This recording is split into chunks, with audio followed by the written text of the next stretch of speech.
member for Vaughan Woodbridge. Thank you, Mr. Speaker. It's always an honour and a privilege to rise in the House of Commons and speak on behalf of the residents of Vaughan Woodbridge. However, today I rise to speak on behalf of Canadians. Canadians across this country who are watching their choices being stripped away by a government that feels it should exercise more and more control over your life. Canadians who are watching their costs of living rise and once again going to be faced with even more rising costs because of this ideologically driven agenda by this Liberal government. This should not be a partisan issue. At a time when Canadian auto workers are facing unjustified tariffs from our neighbours south of the border and significant job losses are happening across the country, with unemployment the highest it's been in decades outside the pandemic, our Conservative motion is a common sense motion and one the government should adopt. I mean, it's not like it's outside of their scope to recognize and course correct when they introduce bad policy. They did it when they recognized the Conservatives were right and repealed the consumer carbon tax, for example. For those watching at home, here is what the Conservative motion says that we're debating today. It reads that given that the Liberal government is banning the sale of gas-powered vehicles, which will force Canadians to buy electric vehicles, and this mandate will drive up the cost of vehicles by up to $20,000, this House calls on the government to immediately end the ban on gas-powered vehicles so Canadians can buy the cars that suits their needs and budget. This is not about whether someone can or should buy an electric vehicle. If you want one, great, you should buy one. What we do oppose is the government taking away consumer choice. What we oppose is the government thinking it knows best, and what we oppose is a government mandate that has negative impacts on our economy and cost of living. Make no mistake, that's what this mandate does. It doesn't encourage EV use, it bans gas-powered vehicles altogether by 2035. It forces quotas on manufacturers during a time when they're facing tariffs from our neighbours to the south, and it punishes Canadians with higher prices if they dare to choose something different during a time when most Canadians can barely afford groceries, their rent, or their car insurance. So here's what's happening. Starting in 2026, automakers will be forced to ensure 20% of their sales are zero-emission vehicles. That target ramps up to 60% by 2030 and 100% by 2035. This is a radical government-mandated phase-out of gas-powered vehicles. It's ridiculous and ideologically driven. This mandate doesn't care if you live in an urban area like Toronto or a rural community like northern BC. There's no consideration of the impact on cost, no thought of the impact to automotive manufacturers and the consequences on major automotive manufacturers and their workers. What about those who commute long distances to and from work, in the cold, where the battery life is barely half? Mr. Speaker, this isn't about opposing EVs. Far from it. I was in an EV and drove from Vaughan to Ottawa. We had to drive 15 minutes out of the way to find a charger, to charge it in the summer, and that took about 30 minutes. Imagine it was minus 30 outside, how many times you would have to stop because of how dead your battery would be. How about the grid and the infrastructure required to support it? Mr. Speaker, we are far from being ready for that. We would need nearly 700,000 charging ports from coast to coast. We have about 60,000 now. This would require radical transformation that, especially given the Liberals' track record for getting things done, is next to impossible to achieve in the next 10 years. We are installing fewer and fewer charges year over year, not more and more. We would need over $600 billion in new infrastructure to support this. I mean, these are the same guys who put billions into a housing accelerator fund only to create more government bureaucracy with no results. And oh, it gets even better. Mr. Speaker, only radical environmentalists could think of a scheme where if automakers don't meet their quota, they are faced with a $20,000 penalty per vehicle if they're short of their targets. Let me repeat that, $20,000 tax per vehicle, which will absolutely be passed on to the consumers in the form of higher vehicle prices. It's not rocket science. This isn't a climate plan. It's a tax plan, and it's a control plan, one that perfectly highlights everything that has been wrong with this Liberal government over the last decade.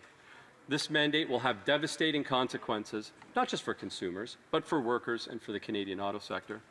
A study published in the Canadian Journal of Economics estimates that the mandate will eliminate 38,000 jobs in the auto sector and cost the economy $138.7 billion. Even auto industry leaders, those investing in EVs, are sounding the alarm. Last week, while at the Canadian Automotive Summit hosted in my hometown of Vaughan, Bev Goodman, the CEO of Ford Canada, said the mandate will have a negative impact, downward pressure on sales, upward pressure on pricing, and real concerns for consumers in the industry.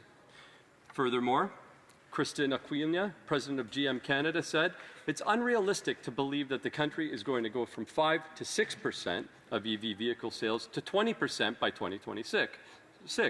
So that will force us to have to restrict the ability to sell gas-powered vehicles. And you got to think about the dealership jobs all around the country relying on those sales, and the manufacturing jobs that are also relying on those sales. Brian Kingston, the Canadian Vehicle Manufacturers Association, said the federal EV mandate needs to be repealed before serious damage is done to the auto industry at the worst possible time. These aren't political voices. They're industry leaders who want EVs to succeed, but who are being asked to do the impossible on an unrealistic timeline in a market that isn't ready. Mr. Speaker, Canadians aren't buying EVs in large numbers because they can't afford them. Right now, demand for EVs is stalling at about 8% to 10% of new car sales in Canada, and they remain, on average, $15,000 more expensive than comparable gas vehicles. And that's even after taxpayer-funded subsidies. And those subsidies, they don't come from thin air. They come from Canadians' pockets.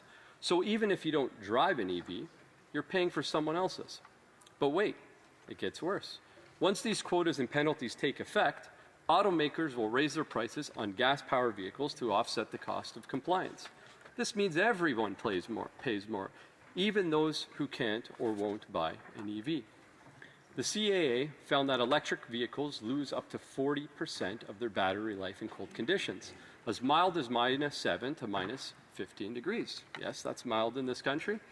What does this mean for Canadians in Winnipeg, Thunder Bay, or rural Alberta, where winters last half the year? EVs are not a universal solution. And the grid? Our provincial grids are already strained. Ontario Hydro, Hydro-Quebec, and BC Hydro are warning of growing demand and rising cost. What happens when we go from 8% EVs to 100%? The Liberals have no answer. Their plan is more debt, more subsidies, more taxes, and more big shiny announcements. Let's not forget the role of the Prime Minister, who seems to be the architect of much of this ideological shift. Back in 2021, in his book Values, he wrote that we need regulations to phase out the sale of new gas vehicles in the next decade. At the Council on Foreign Relations, he talked about using regulation to shape consumer behavior through bans, quotas, and carbon taxes. He even praised Europe's ban as the model that should be replicated right here in Canada. If Liberals truly believe in reducing emissions, they'd unleash Canadian innovation, they'd support hybrid options, cleaner fuels, and the development of Canadian oil and gas with lower emissions, rather than dirty dictator oil to arbitrarily offset emissions. They'd back nuclear. They'd invest in charging networks before mandating bans. They'd trust the market. Instead, they'd chosen top-down mandates, higher prices, and fewer choices. The people hurt the most. The single mom in Vaughan trying to afford a used Civic. The tradesman in Hamilton who hauls heavy equipment. These are the people the Liberals forgot. These are the people that we're standing up for. Mr. Speaker, a Conservative will repeal the EV mandate, scrap the industrial carbon tax, eliminate fuel standards that punish working people, support innovation through freedom and competition, not coercion. Most importantly, we'll let Canadians choose the vehicle that works best for them.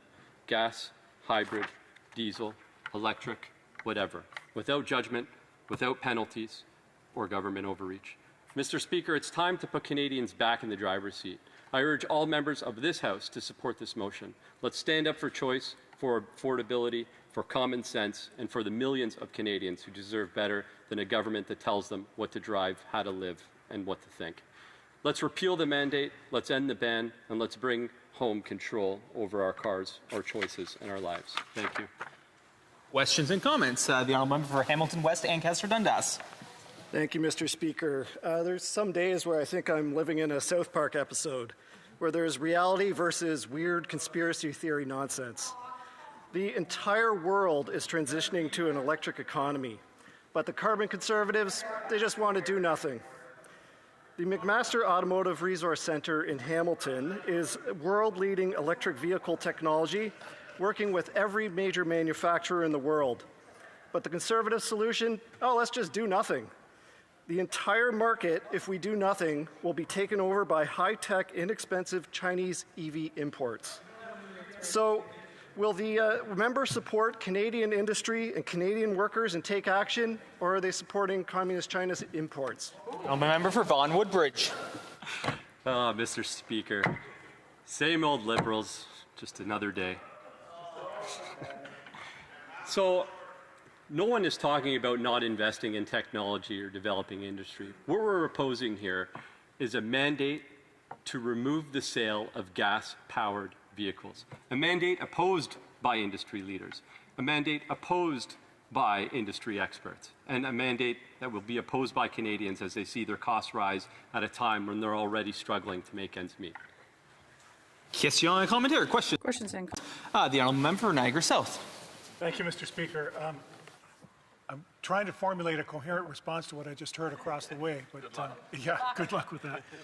But I appreciate the member's speech, and I wonder, triggered by this comment about EVs, I wonder if the member might give us some perspective on his view of what Chinese EVs mean in our marketplace and why this government actually raised a tariff on Chinese EVs, and what that means to us in our marketplace, particularly in our domestic market where a lot of these plants are actually not even opening.